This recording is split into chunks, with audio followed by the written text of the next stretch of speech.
하나님 말씀을 묵상하겠습니다. 오늘 말씀은 사도행전 2장 1절에서 13절까지 말씀입니다. 사도행전 2장 1절에서 13절까지 말씀을 제가 봉독하도록 하겠습니다. 오순절 날이 이미 이름에 그들이 다 같이 한 곳에 모였더니 호련히 하늘로부터 급하고 강한 바람 같은 소리가 있어 그들이 앉은 온 집에 가득하며 마치 불의 혀처럼 갈라지는 것들이 그들에게 보여 각 사람 위에 하나씩 임하여 있더니 그들이 다 성령의 충만함을 받고 성령이 말하게 하심을 따라 다른 언어들로 말하기를 시작하니라. 그때 경건한 유대인들이 천하 각국으로부터 와서 예루살렘에 머물러 있더니 이 소리가 나매 큰 무리가 모여 각각 자기의 방언으로 제자들이 말하는 것을 듣고 소동하여 다 놀라 신기하게 여겨 이르되 이 말하는 사람들이 다 갈릴리 사람이 아니냐? 우리 각 사람이 난 곳 방언으로 듣게 되는 것이 어찌 됨이냐? 우리는 바데인과 메데인과 엘람인과 또 메소보다미아, 유대와 갑바도기아, 본도와 아시아, 부르기아와 밤빌리아, 애국가 및 구레네에 가까운 리비아 여러 지방에 사는 사람들과 로마로부터 온 나그네 곧 유대인과 유대교에 들어온 사람들과 그레데인과 아라비아인들이라. 우리가 다 우리의 각 언어로 하나님의 큰 일을 말함을 듣는도다 하고 다 놀라며 당황하고 서로 이르되 이 어찌된 일이냐 하며 또 어떤 이들은 조롱하여 이르되 그들이 새 술에 취하였다 하더라. 아멘. 사랑의 하나님 감사합니다. 오늘 이 아침을 우리에게 깨우게 하시고 하나님 말씀을 듣게 하심에 감사합니다. 주님의 말씀이 우리 마음에 새겨져서 이 하루를 더욱더 거룩하게 살아가게 하시고 주님의 뜻을 헤아려 주님의 제자로서 마땅히 살아갈 삶을 살아갈 수 있도록 허락하여 주시옵소서. 오늘 우리에게 주신 사명을 기억하는 시간 되게 하여 주시옵소서. 모든 것 주님께 맡겨드리며 예수님의 이름으로 기도드립니다. 아멘.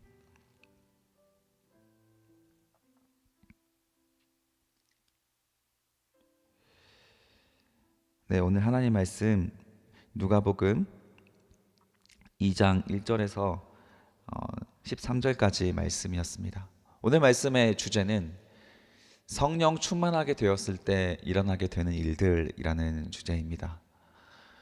예수께서 몇 날 못 되어 제자들에게 예루살렘에서 주실 것을 약속하신 것을 주겠다. 그것은 바로 성령 세례였습니다. 그 몇 날 못 되는 시간, 그 시간이 바로 이 2장 오늘 보니까 오순절 날의 이름에 그 약속한 것이 임하는 시간이 되었습니다. 성령이 임하게 되었을 때 어떤 일이 발생하기 때문에 예수께서는 우리가 성령의 권능을 받고 온 유대와 사마리아와 땅끝까지 이르러 예수의 증인이 되게 하셨을까? 그 성령이 받았을 때 어떤 권능이 임하고 어떤 능력이 임하기 때문에 증인이 될 수 있는 삶을 살아갈 수가 있을까? 단순히 내가 예수를 믿어 라고 말하는 그런 고백뿐만 아니라 이 당시에는 예수를 믿어야 하는 것이 목숨을 내어놔야 하는 일이었기 때문에 사회생활 되지도 않고 가정에 분란이 생기고 서로 분쟁이 일어나게 되는 일이었기 때문에 웬만한 각오로서 이 예수의 제자, 예수의 증인으로 살아가기란 쉽지 않은 일이었습니다. 그러나 성령의 권능이 임하면 그것이 된다라는 것입니다. 그 현상이 어떤 현상일지 오늘 사도행전 2장에 그토록 유명한 사건이죠. 오순절 성령 강림절의 사건의 이야기를 통하여서 성령 충만한 역사의 이야기를 한번 우리가 나눠보고자 합니다. 먼저 2장 1절을 함께 보시겠습니다. 2장 1절에 보면 오순절 날이 이미 이름에라고 합니다. 자, 오순절이라고 하는 날이 이미 이르렀다. 그리고 그들이 다 같이 한 곳에 모여 있었다. 이게 바로 성령 강림이 임했던 시간과 장소와 상황과 환경을 보여주고 있는 것입니다. 오순절 날은 유대인들이 처음에 디아스포라 유대인으로 모였던 그 6월절 이후에 50일이 지난 후에 오순절을 지냅니다.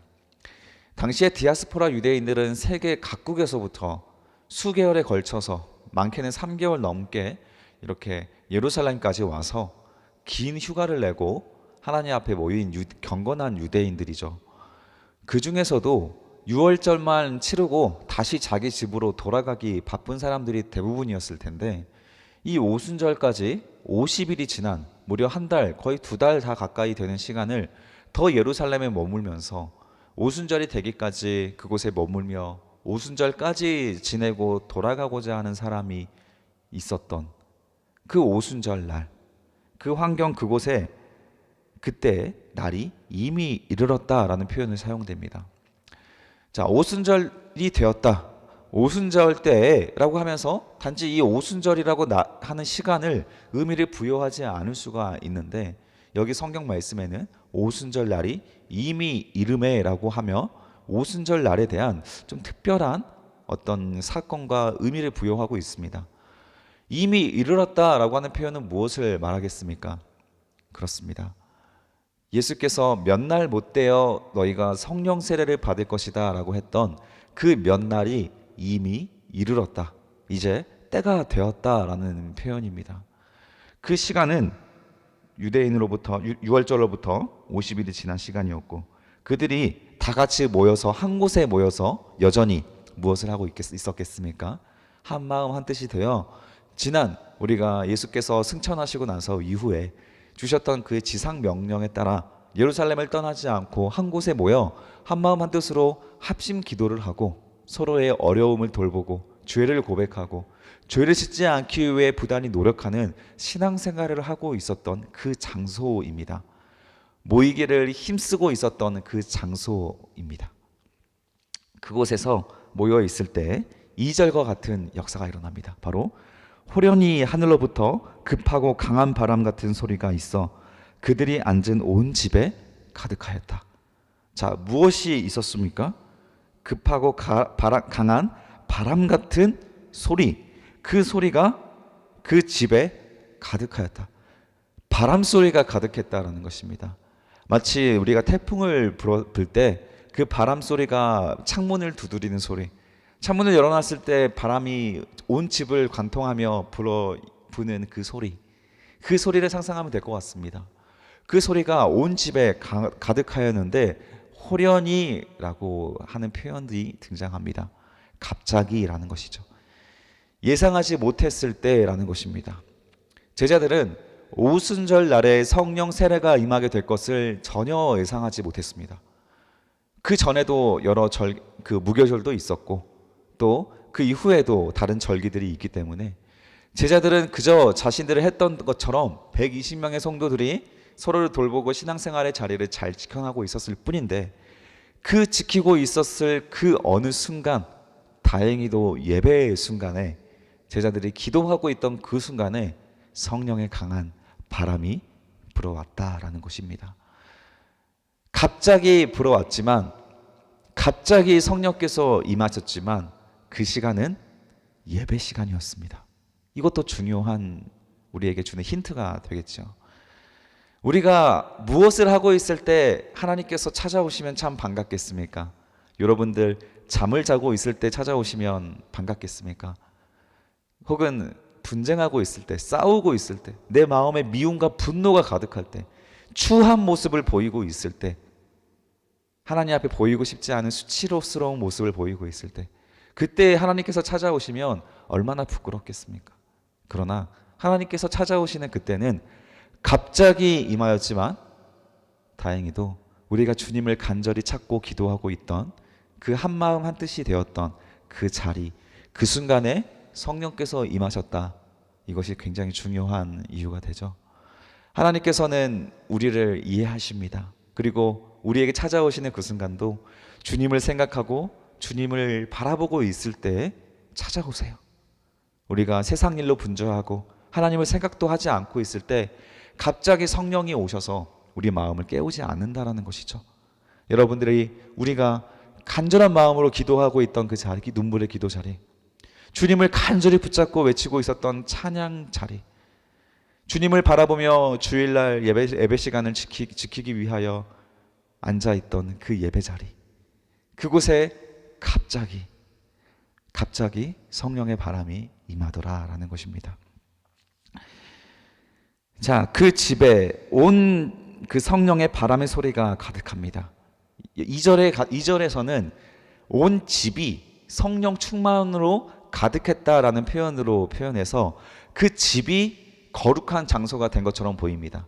실제로 모세가 성막을 지었을 때, 솔로몬이 성전을 지었을 때에도 하나님의 구름, 하나님의 영광이 그 성전에 가득하여서 솔로몬이나 모세나 다른 제사장들이 서 있을 조차 없을 정도로 하나님의 영광이 충만하게 임했던 그 순간을 보여주고 있습니다.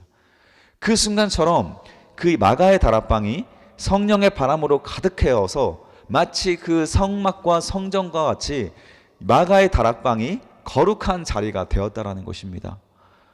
그 자리에는 왜 거룩한 자리가 되었겠습니까? 그 집이, 그 터가 좋아서 그랬겠습니까? 솔로몬의 성전이 으리으리하게 지어놔서 하나님의 영광이 임했던 것이겠습니까? 우리는 건물이 아니라 그곳에 모여있는 사람이 중요하다라고 하는 것을 3절부터 확인할 수가 있습니다.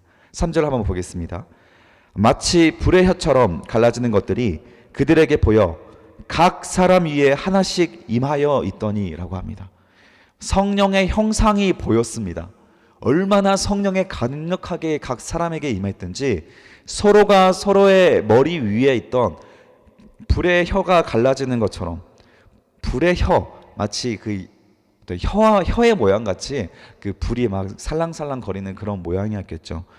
그것들이 각 사람의 머리 위에 있는 형상을 볼 만큼 강력한 성령의 바람, 성령의 역사가 그 방 안에 가득했다라는 것입니다. 그 집 안에 가득했다라는 것이에요. 그런데 그 성령이 그 집의 머리 위에 임했습니까? 그 지붕 위에 임했습니까? 그렇지 않습니다. 각 사람의 머리 위에 임했다라는 거예요. 성막이 될 수 있었던 이유, 성전이 될 수 있었던 이유, 마가의 다락방으로서 하나님께서 성령 충만하게 하셨던 이유, 그 이유는 성막이었기 때문에, 건물이었기 때문에 그런 것이 아니라 바로 이곳에 모여있던 사람들 때문이라는 것이죠. 이때 마가의 다락방에 모였던 120명의 성도 외에도 그곳에는 헤롯의 성전이 있었습니다. 수십 년 동안 지어 올렸던 헤롯의 성전이 있었습니다. 그 헤롯의 성전이 버젓이 있음에도 불구하고, 그리고 그곳에서 유월절 행사도 지내고 오순절도 보내고 있는 엄연히 공식적인 그 자리가 있음에도 불구하고 성령은 그 성전이 아니라, 그 으리으리한 헤롯 성전이 아니라 바로 성도들이 모여서 예수님의 약속을 기다리고 있었던 그 성도들이 모여 있었던 마가의 다락방에 각 사람의 머리 위에 성령이 임하게 되는 것을 보게 되었다는 것이죠. 더 이상 성전이 중요하지 않습니다. 더 이상 성막이 중요하지 않습니다. 성막은 휘장이 찢어졌고 성전은 무너졌습니다. 헤롯의 성전은 정치적인 이유로 세워졌습니다. 성전 건물이 중요한 시대는 이미 지나갔습니다. 아니, 애초에 건물이 중요했던 적은 단 한 번도 없었습니다. 그러나 우리는 늘 건물을 생각합니다. 늘 건물의 편리성을 생각하고 건물에 주는 영감과 은혜로운 모습을 생각합니다. 건물이 줄 수 있는 것은 편의성 그 이상도 그 이하도 없습니다. 가장 중요한 것은 그곳에 모여있는 성도들이 어떤 마음으로 그 자리에 앉아 있는가라는 것이죠.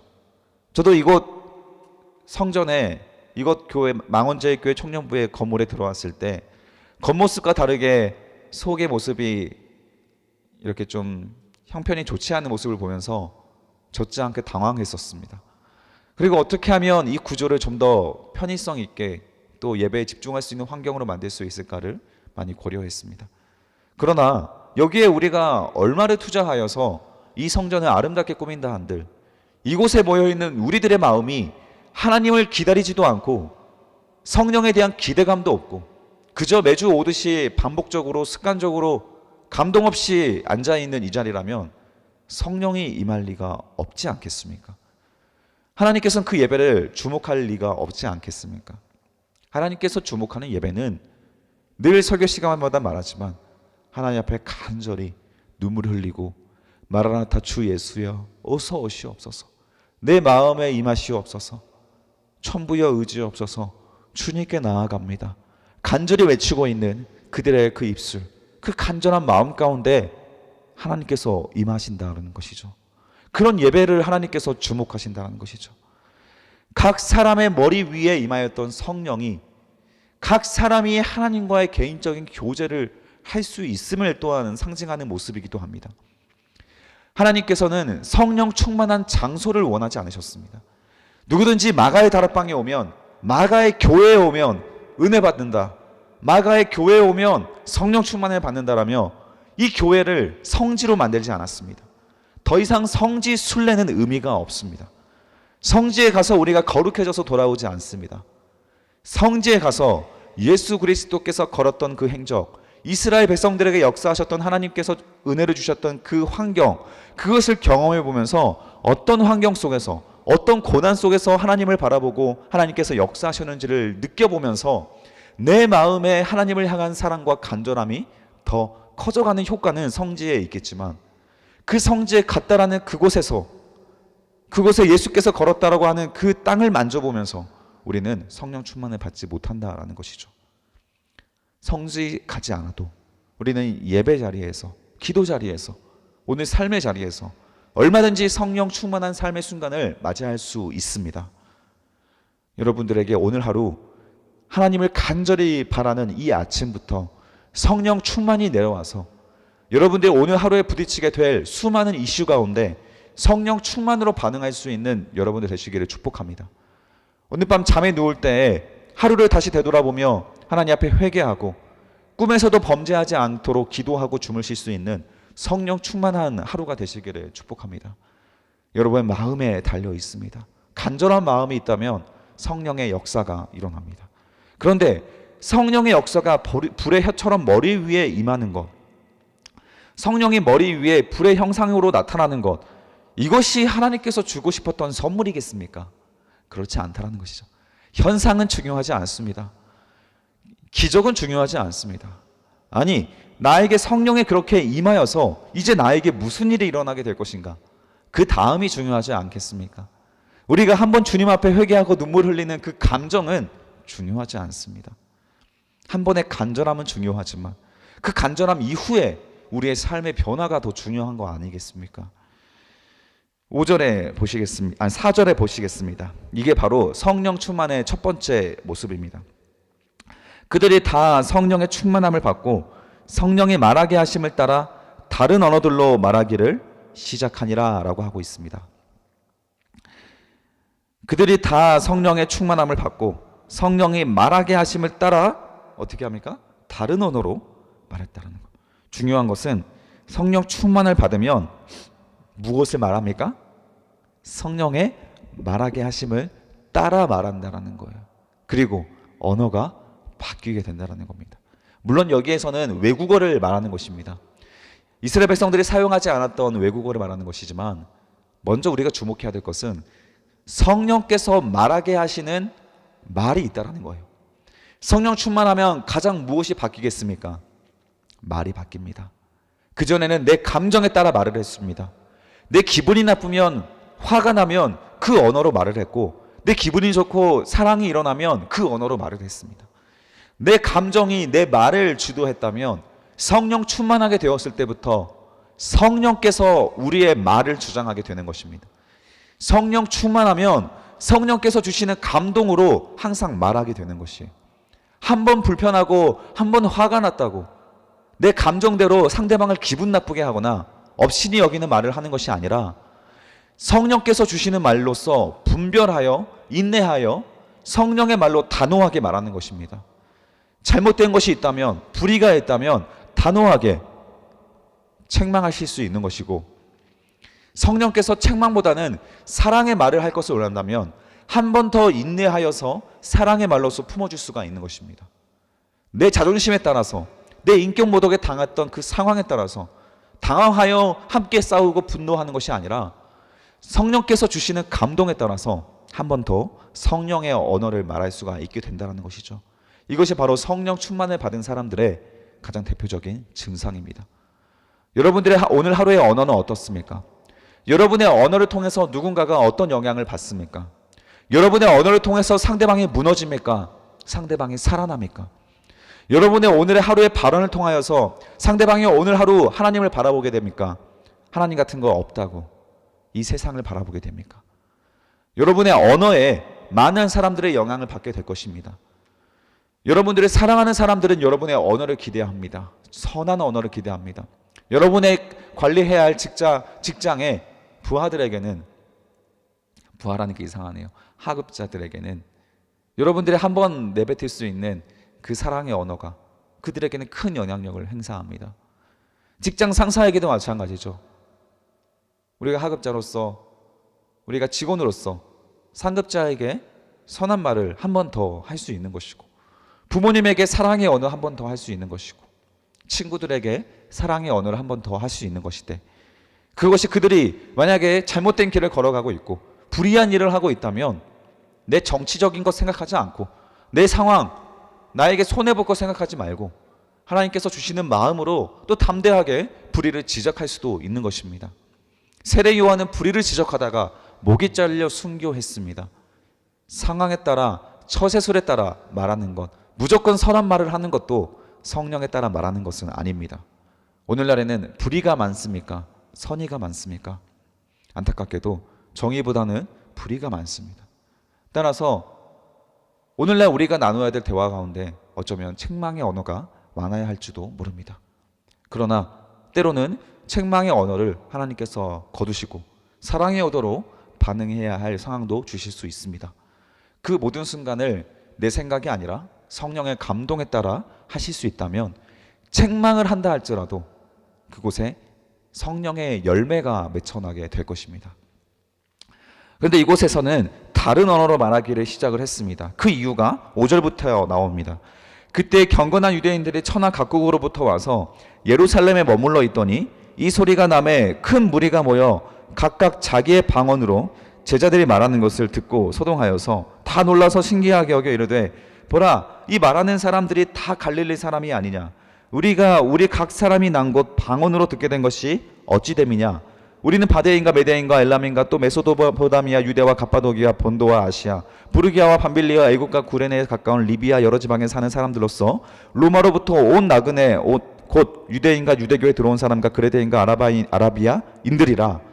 자, 여기 나와 있는 10개가 넘는, 아마 15개 정도 되는 것 같은데, 이 나라들은 어떤 나라다면 이스라엘 백성들이 그때 당시에 전 세계라고 말할 수 있는 나라입니다. 오늘날에야 굉장히 많은 나라가 있지만 이때에는 이스라엘 백성들은 이 정도가 나라가 전 세계라고 믿었습니다. 그냥 전 세계 나라 사람들이 다 모였다라는 것이에요. 여기에 아시아라고 나오지 않습니까? 아시아도 그 안에 얼마나 많은 나라가 있겠습니까? 굉장히 많은 나라 사람들이, 그러니까 온 이스라엘 백성들이 뻗어나가 있던, 모든 세계에 나가 있던 사람들이 돌아온 자리이기 때문에 그 나라에서 온 전 세계 사람들이라는 뜻입니다. 그 사람들이 우리의 각 언어로, 각각 자기 나라의 언어로 하나님의 큰 일을 말함을 듣는도다라고 합니다. 자, 이때 이스라엘 백성들은 디아스포라 유대인들이었습니다. 따라서 이스라엘 백성들이 이미 하나님 그 이스라엘에 살지 않고 다른 나라의 세계로 방방 곳곳에 흩어져서 살고 있었기 때문에 이스라엘의 언어, 유대인의 언어를 많이 잃어버리고 있었습니다. 이제 거의 한 400년이 지나갔기 때문에 디아스포라 유대인이 된지, 제가 호주에서 잠깐 지냈을 때 2세대, 3세대만 되어도 한국어를 많이 까먹습니다. 그런데 이들은 이미 굉장히 오랜 세대가 지나갔기 때문에 유대인의 그 이스라엘의 언어를 많이 까먹었을 것입니다. 자, 그들이 무엇을 듣습니까? 11절에 보니까 우리의 각 언어로 하나님의 큰 일을 말함을 듣는도다 라고 합니다. 하나님의 큰 일을 말함을 듣는 것입니다. 하나님의 큰 일은 예수에 대한 복음을 말하는 거예요. 우리는 방언 기도를 말합니다. 그러나 그 방언 기도가 그 근원이 이 사도행전에서 나오는 방언 기도라고 믿고 있지만 사실 사도행전의 방언 기도는 사실 다른 나라 말이었습니다. 외국어였어요. 우리가 방언을 말하는데 다른 나라 사람들이 우리의 방언을 듣고 전부 다 자기 나라 언어로 이해를 했다라는 것이에요. 이때에는 통변의 은사도 필요가 없었습니다. 누군가가 해석해 주지 않아도 괜찮았습니다.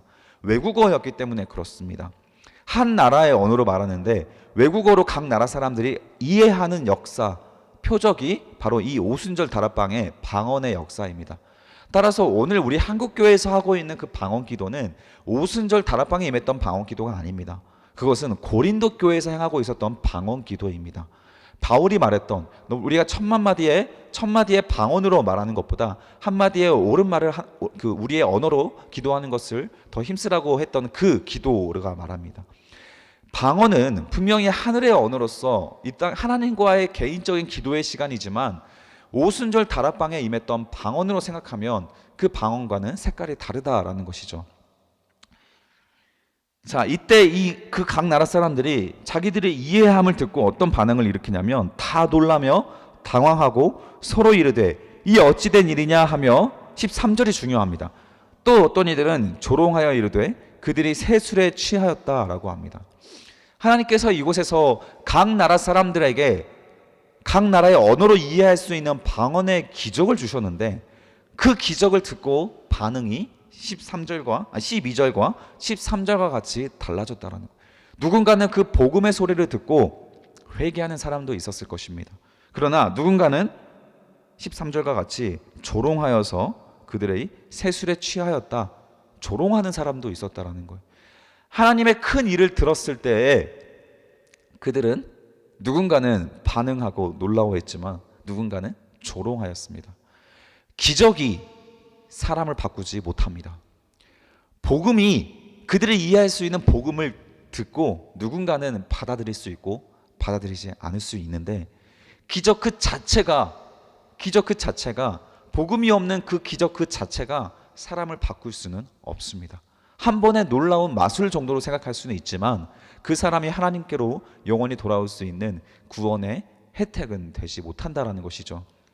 예수께서 많은 사람들에게 기적을 일으켰을 때에도 마찬가지였습니다. 하나님께서는 이 순간 성령 충만을 허락하시면서 각 나라의 언어로 복음을 전하게 하셨습니다.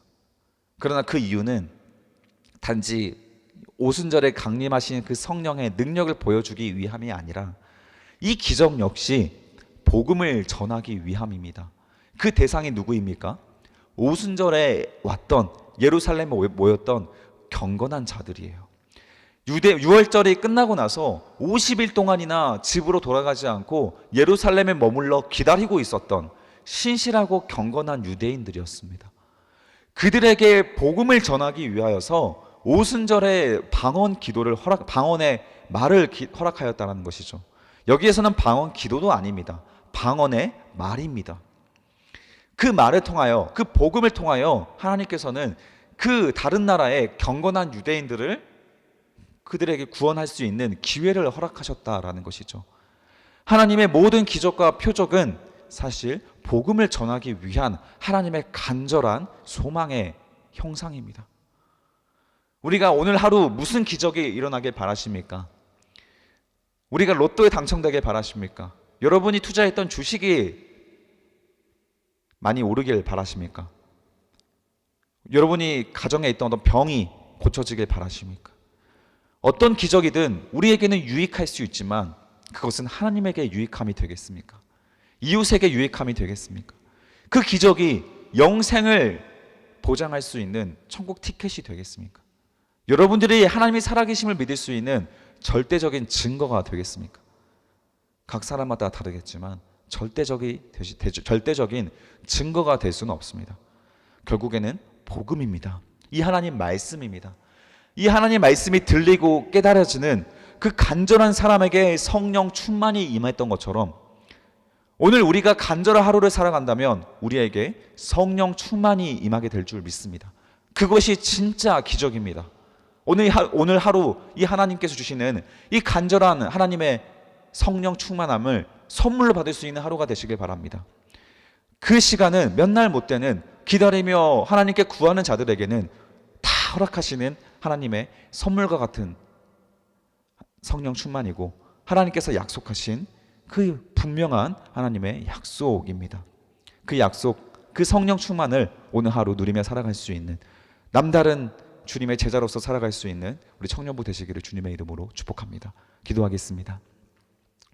살아계신 아버지 하나님 감사합니다. 오늘 우리를 통하여 주시는 이 하나님 말씀을 기억합니다. 기적을 통하여는 하나님 사람을 바꿀 수가 없습니다. 그러나 그 기적에 복음이 있을 때 사람들은 놀라고 그 복음을 듣고 돌아올 수 있음을 또한 보았습니다. 하나님, 주님께서 주시고자 하는 그 성령의 충만함을 우리도 받아서 그 복음으로 우리가 변화되게 하시고 성령 충만을 받은 그 감동만 가지고 변화되지 않은 삶을 살아가는 것이 아니라 다른 언어로 성령께서 말하게 하심을 따라 말하는 사랑의 언어, 그 다음에 정의의 언어를 말하는 하나님의 제자로서 마땅한 하루를 살아갈 수 있도록 하나님 오늘 하루 주님 저희와 함께하여 주시옵소서. 감사드리며 예수 그리스도의 이름으로 기도드립니다. 아멘. 주기도문으로 예배를 마치도록 하겠습니다. 하늘에 계신 우리 아버지, 아버지의 이름을 거룩하게 하시며 아버지의 나라가 오게 하시며 아버지의 뜻이 하늘에서와 같이 땅에서도 이루어지게 하소서. 오늘 우리에게 이루어할 양식을 주시고 우리가 우리에게 잘못한 사람을 용서하여 준 것 같이 우리 죄를 용서하여 주시고 우리를 시험에 빠지지 않게 하시고 악에서 구하소서. 나라와 권능과 영광이 영원히 아버지의 것입니다. 아멘. 오늘 말씀을 기억하시면서 하나님 오늘 우리에게도 성령 충만함만 주시고 성령의 말함을 따라 말할 수 있는 선한 말과 정의로운 말을 허락하여 주시옵소서. 함께 기도하시며 오늘 하루를 시작하도록 하겠습니다. 함께 기도하겠습니다.